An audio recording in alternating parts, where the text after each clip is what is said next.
Hello friends, આજે આપણે બનાવીશું મગની દાળની વડી અને વડીનું શાક। તો એના માટે સૌથી પહેલાં આપણે લઈશું મગ દાળ, જે ફોતરાવાળી આવે છે તે। એને 2 થી 3 કલાક માટે પલાળીને રાખી દઈશું। આ દાળ આપણે 2 થી 3 કલાક પહેલાં પલાળીને રાખી હતી, એ હવે સરસ પલળી ગઈ છે, એટલે મેં એને ધોઈ અને એમાંથી ફોતરા બધાય કાઢી નાખ્યા છે। હવે આપણે એને મિક્સર ગ્રાઇન્ડમાં ગ્રાઇન્ડ કરી લઈશું। તો એમાં આપણે સૌથી પહેલાં લઈશું દાળ, અને દાળની સાથે આપણે નાખીશું લીલા મરચાં, આદુની પેસ્ટ, જીરું અને કોથમીર।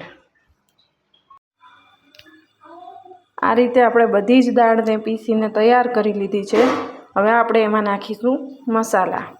મસાલામાં મેં લીધું છે ધાણા જીરું પાવડર, હળદર, લાલ મરચું પાવડર અને નમક સ્વાદ અનુસાર। આ બધી જ વસ્તુ આમાં નાખીને આપણે એને હાથેથી ફેટી લઈશું।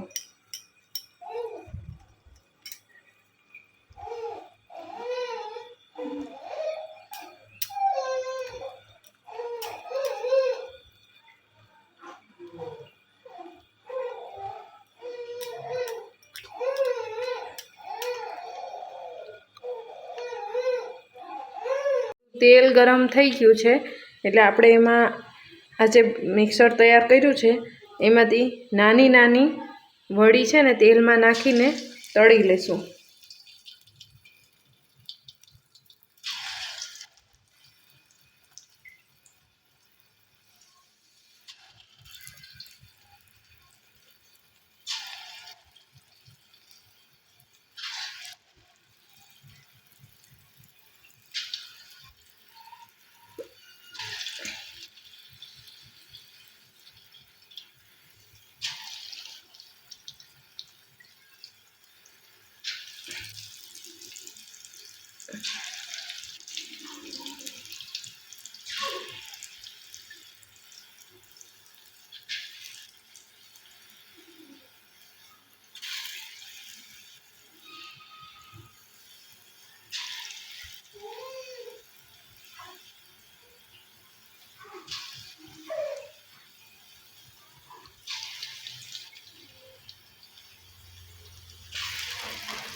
વડીનો કલર આ રીતે ગોલ્ડન બ્રાઉન થઈ જાય એટલે આપણે વડીને કાઢી લઈશું। આપણી બધી જ વડી બનીને તૈયાર થઈ ગઈ છે। તો હવે આપણે બનાવીશું શાક। એના માટે મૂકીશું પહેલાં તેલ ગરમ થઈ જાય એટલે એમાં નાખીશું જીરું,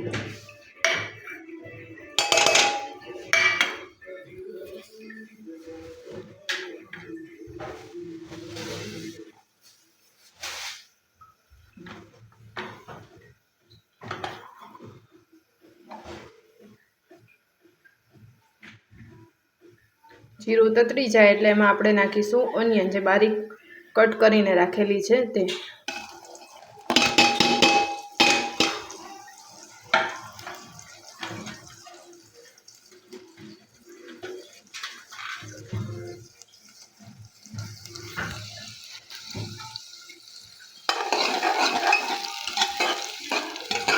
ડુંગળીને થોડું સાંતળી લઈશું।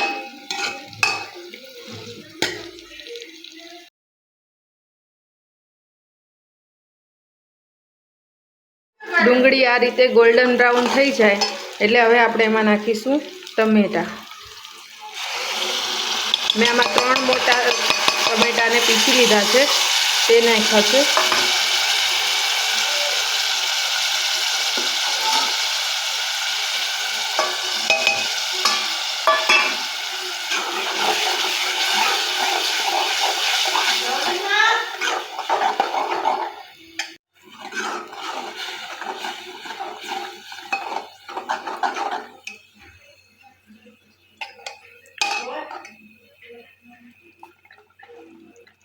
પછી આપણે નાખીશું તેમાં મસાલામાં બેઝિક મસાલા જ લીધા છે.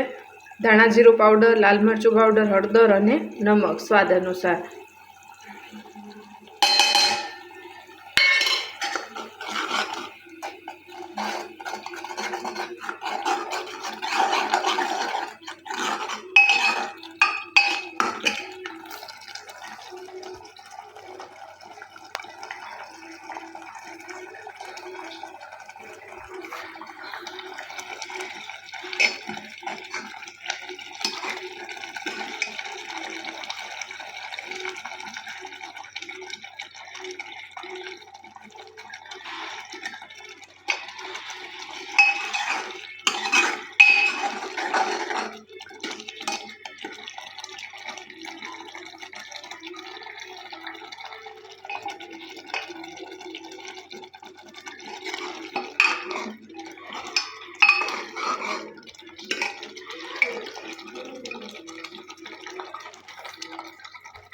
મસાલા તેલ છોડવા લાગે એટલે આમાં આપણે નાખીશું વડી.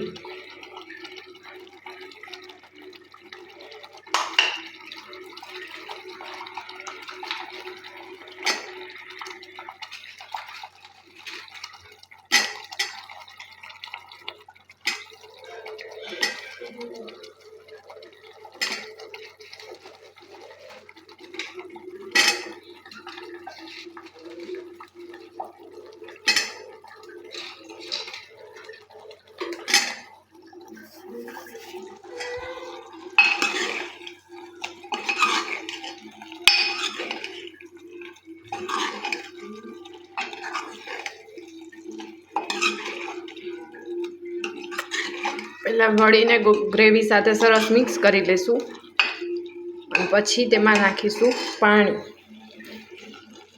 પાણીની ક્વોન્ટિટી આમાં વધારે રહેશે કારણ કે વડી છે જે ફૂલીને લગભગ ડબલ સાઇઝમાં થઈ જશે એટલે પાણી આમાં વધારે નાખવું પડશે.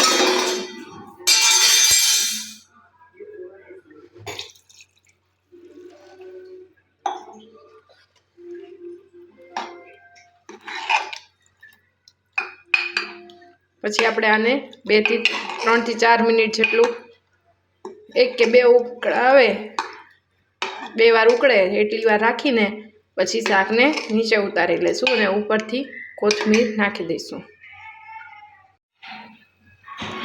શાક બનીને તૈયાર થઈ ગયું છે એટલે હવે આપણે આની ઉપરથી નાખીશું કોથમીર અને ગેસ બંધ કરી દઈશું.